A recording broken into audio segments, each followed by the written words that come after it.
Hello everyone. Any education classes की इस video में आप सभी का स्वागत है। यहाँ पर हम कक्षा 6वीं की विज्ञान विषय की 8th ग्रेड अभ्यास पुस्तिका इसका अध्याय 7 गति एवं दूरियों का मापन, इसके प्रश्न उत्तर देखेंगे कि हम किस प्रकार से इसके उत्तर देख सकते हैं।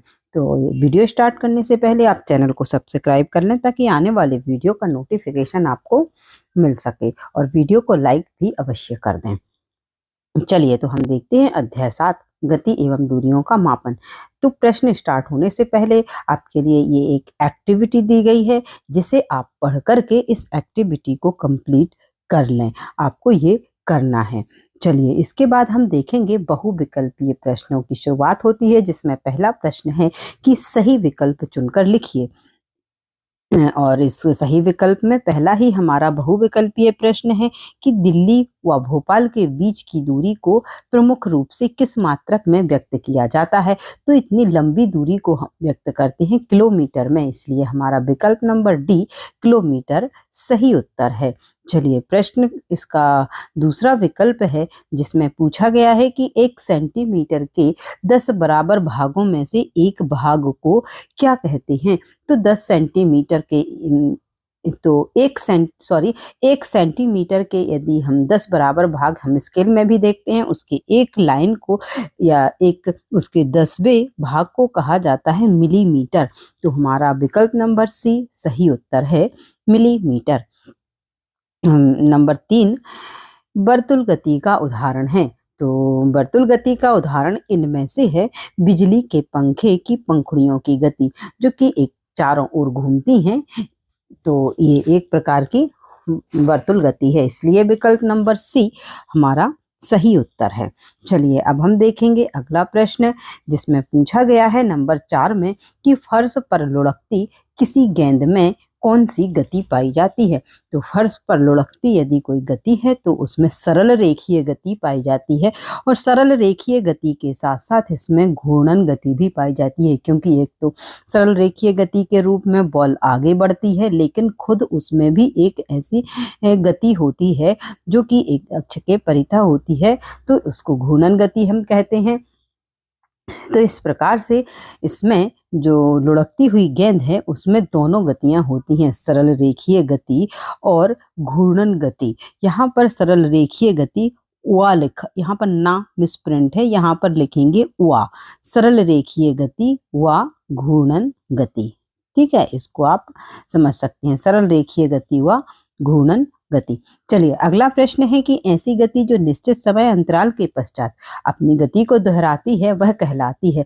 ऐसी गति कहलाती है आवर्ती गति। कौन सी गति कहलाती है? आवर्ती गति। तो एक निश्चित समय अंतराल के बाद जो अपनी गति को दोहराती है वह गति आवर्ती गति कहलाती है। चलिए इसके बाद अगला प्रश्न है कि उचित पाठ्यांक के लिए आंख की स्थिति, इसमें स्थिति बनी हुई है, 3 स्थिति दी गई है, जबकि आपको एक पाठ्यांक ले रहे हैं लंबाई का, तो इसमें आप किस स्थिति को सही मानेंगे। तो इसमें हम बी स्थिति है जो उसको सही मानेंगे, स्थिति बी, ये वाली स्थिति की पाठ्यांक नोट करते समय आंखों की स्थिति सीध में होनी चाहिए।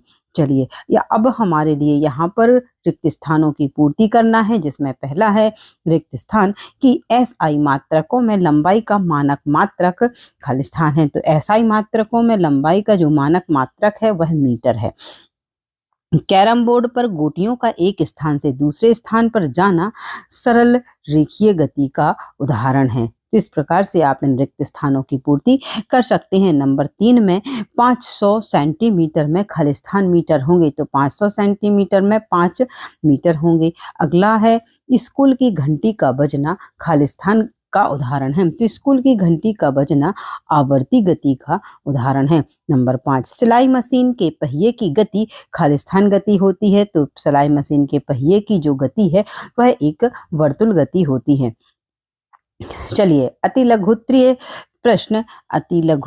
प्रश्न में हमारा पहला प्रश्न अर्थात प्रश्न क्रमांक 2 होगा इसमें, जिसमें कि पूछा गया है कि प्राचीनतम से अत्याधुनिक परिवहन के साधनों के नाम क्रम से लिखिए। तो आपको इसमें क्या बताना है कि परिवहन के साधन बताना है।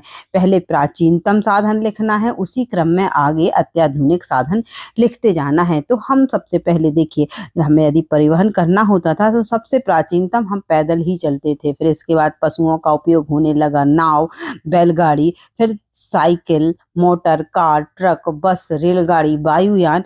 इस प्रकार से जो परिवहन के साधन हैं ये आधुनिकतम की ओर बढ़ते गए, और हम इस प्रकार से आप इसका उत्तर लिख सकते हैं। चलिए अगला प्रश्न है कि धागे की सहायता से किसी वक्र रेखा की लंबाई का मापन किस प्रकार से करेंगे। तो देखिए, धागे के एक सिरे पर गांठ बांधेंगे हम। क्या होता है कि धागे के एक सिरे पर गांठ बांधेंगे और इस गांठ वाले सिरे को वक्र रेखा के एक सिरे पर रखेंगे। इसके बाद धागे को सावधानी पूर्वक छोटे छोटे भाग लेकर वक्र रेखा के अनुदिश धागा ले जाएंगे और वक्र रेखा को हम माप लेंगे। तो इस प्रकार से आप इसका उत्तर लिख सकते हैं। अगला प्रश्न है कि बूझो अपने घर के सामने सीधी सड़क पर किसी वाहन की गति का प्रेक्षण कर रहा है। बताइए वाहन में कौन सी गति हो रही है। तो सीधी सड़क पर वाहन की गति है जो वो होगी सरल रेखीय गति। चलिए प्रश्न क्रमांक 5, जिसमें कि पूछा गया है कि जब आप मैदान में गेंद से खेलते हैं तब आपकी गेंद लुढ़कते हुए दूर जाती है। तो लुढ़कती हुई गेंद में किस प्रकार की गति होती है।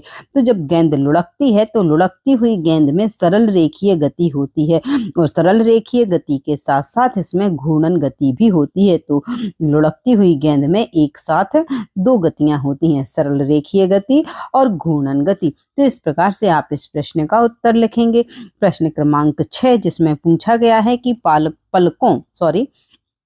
पलकों की गति एवं हृदय की मांसपेशियों की गति किस प्रकार की गति के उदाहरण हैं। तो पलकों की गति, जो हमारी आंखों की पलकें हैं झपकती हैं, वो पलकों की गति एवं हृदय की मांसपेशियों की गति आवर्ती गति के उदाहरण हैं, क्योंकि ये एक निश्चित समय अंतराल के बाद अपनी गति को दोहराते हैं। तो इस प्रकार से आप इस प्रश्न का उत्तर लिख सकते हैं। प्रश्न क्रमांक 7, इसमें पूछा गया है कि हाथ की हथेली एवं पैर के पंजे का उपयोग मापन की मानक इकाइयों के रूप में क्यों नहीं इन्हें लिया जाता है। तो हम बताएंगे कि प्राचीन समय में लोग हाथ की हथेली एवं पैर के पंजे का उपयोग मात्रक की इकाई के रूप में करते थे, परंतु लोगों की हथेली और पंजों की लंबाई में अंतर होने के कारण मापन में उलझनें उत्पन्न होने लगी। क्यों? इसी कारण से इनका उपयोग मानक इकाई के रूप में नहीं किया जाता, क्योंकि लोगों के हाथ की लंबाई और हथेली एक समान नहीं होती है। इसी कारण से लंबाई में भी विभिन्नता आ जाती है और इसमें उलझनें उत्पन्न होने लगी, और इसी कारण इनका उपयोग मानक इकाई के रूप में नहीं किया जाता। चलिए अगला प्रश्न है प्रश्न क्रमांक 8, इसमें पूछा गया है कि इन वस्तुओं अर्थात नीचे ये वस्तुएं दी गई हैं, इन वस्तुओं को स्थिर तथा गतिशील वस्तुओं में वर्गीकृत करना है। तो यहाँ इस बॉक्स में हम स्थिर वस्तुएं लिखेंगे और इसमें गतिशील वस्तुएं। तो आप इसमें से छांट कर लिख सकते हैं। टेबल, मेज, घर, दीवार, घड़ी, ये स्थिर वस्तुएं हैं, और लुढ़कती हुई गेंद, चलती रेलगाड़ी, उड़ती चिड़िया, घड़ी की सुई, ये जो वस्तुएं हैं ये कौन सी हैं? गतिशील वस्तुएं। चलिए अब प्रश्न क्रमांक 9, प्रश्न क्रमांक 9 में पूछा गया है कि किसी वस्तु की लंबाई 2.54 मीटर है, इसे सेंटीमीटर तथा मिलीमीटर में व्यक्त कीजिए। तो आप जो 2.54 मीटर है इसको आपको सेंटीमीटर में और मिलीमीटर में बदलना है। तो आप यहाँ देख सकते हैं कि हमने इसको सेंटीमीटर और मिलीमीटर में बदल दिया है, क्योंकि 1 मीटर बराबर 100 सेंटीमीटर होते हैं। तो हमने इसमें 100 का गुणा कर दिया और हमें सेंटीमीटर प्राप्त हो गए 254 सेंटीमीटर।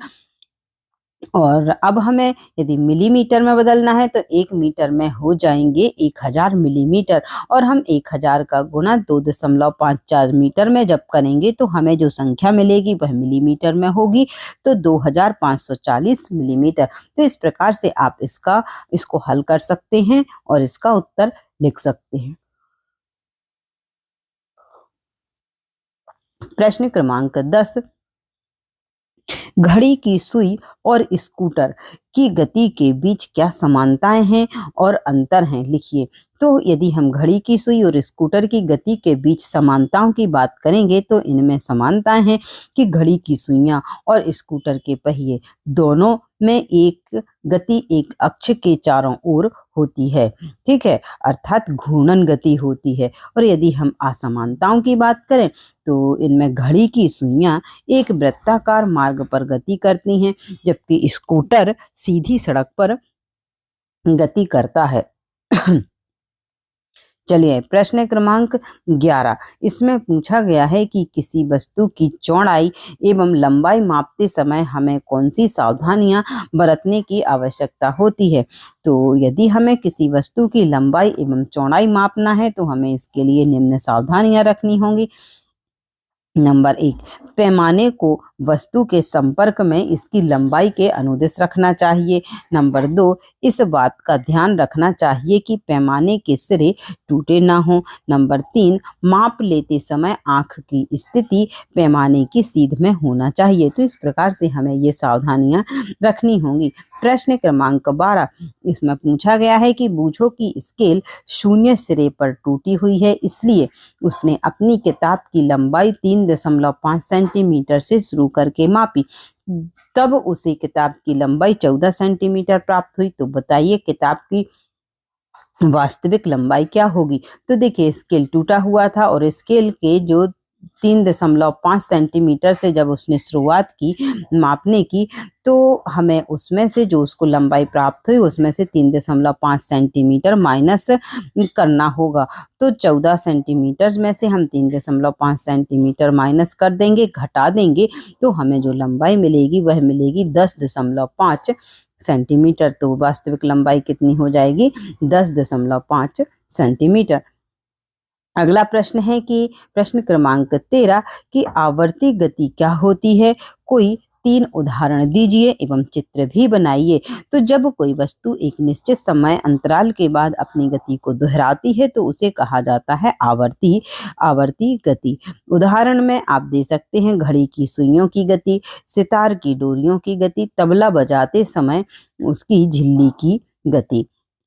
और यहाँ पर आपको चित्र बनाना है तो आप पुस्तक में से चित्र देख करके ये चित्र बना सकते हैं। आपकी पाठ्य पुस्तक में चित्र दिए हुए हैं, तो ये चित्र आप बना लेंगे। और अगला प्रश्न है कि लंबाई की यथार्थ माप को विस्तार से समझाइए। तो हम दैनिक जीवन में लंबाई मापने के लिए विविध युक्तियों का प्रयोग करते हैं और लंबाई की यथार्थ माप के लिए हमें वस्तु के हिसाब से पैमाने का चयन करना चाहिए तथा ध्यान रखना चाहिए कि पैमाना टूटा ना हो और उसके सिरे स्पष्ट हों। माप लेते समय आंख की स्थिति भी सही हो। तो इस प्रकार से आप प्रश्न क्रमांक 14 का उत्तर लिख सकते हैं। इसके बाद देखिए प्रोजेक्ट कार्य है, तो प्रोजेक्ट कार्य आपको करना है, आपको अपने घर में स्थित वस्तुओं को सेंटीमीटर में नापकर और उनकी माप को मीटर में बदल करके तालिका में भरना है। तो आपके लिए यहाँ पर आप देख सकते हैं कि वस्तुएं भी दी गई हैं और कुछ वस्तुएं आपको यहाँ पर आपके आसपास की लिखनी है और उनकी माप करनी है। तो इस प्रकार से आप प्रोजेक्ट कार्य 1 और प्रोजेक्ट कार्य 2 आप कंप्लीट कर सकते हैं। यहाँ पर आप वस्तुओं के नाम बदल भी सकते हैं, आपको जो वस्तुएं दिखाई दें आप उन वस्तुओं के नाम लिख सकते हैं। तो देखिए इस प्रकार से हमने अध्याय 7 के सभी प्रश्न देख लिए और उनके उत्तर, प्रोजेक्ट भी देख लिए कि किस प्रकार से हम प्रोजेक्ट को हल कर सकते हैं। तो यदि आपको वीडियो पसंद आया हो तो वीडियो को लाइक करें और चैनल को सब्सक्राइब अवश्य कर लें ताकि आने वाले वीडियो का नोटिफिकेशन आपको मिल सके। तो अब मिलते हैं हम अपने अगले वीडियो में, तब तक के लिए खुश रहिए, मस्त रहिए, एनी एजुकेशन क्लासेस के साथ जुड़े रहिए। जय हिंद, जय भारत।